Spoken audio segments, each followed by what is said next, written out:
7ই November জাতীয় বিপ্লব ও সংহতি দিবস উপলক্ষে নরসিংদীতে এক আলোচনা সভা ও বর্ণাঢ্য র্যালির আয়োজন করেছে নরসিংদী জেলা বিএনপি।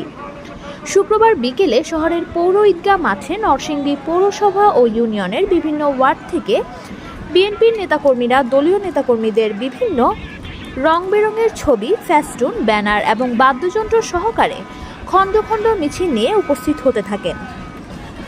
এ সময় দলীয় নেতাকর্মীদের সরব উপস্থিতি ও নানা স্লোগানে রাজপথ উৎসব মুখর পরিবেশ সৃষ্টি হয়।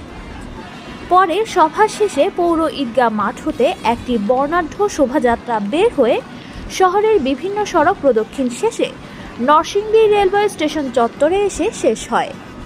এ সময় আরও বক্তব্য রাখেন জেলা বিএনপির সহসভাপতি হারুনুর রশিদ, খবিরুল ইসলাম বাবুল, যুগ্ম সাধারণ সম্পাদক মহসিন হোসেন বিদ্যুৎ, আকবর হোসেন, অ্যাডভোকেট আব্দুল বাসেদ ভুইয়া, বিজি রশিদ নওশের, গোলাম কবির কামাল, রবিউল ইসলাম রবি, ফারুক উদ্দিন ভুইয়া, আমিনুল হক বাচ্চু, শাহজাহান মল্লিক, ইলিয়াস আলী ভুইয়া, জেলা ছাত্রদলের সভাপতি মোহাম্মদ সিদ্দিকুর রহমান নাহিদ।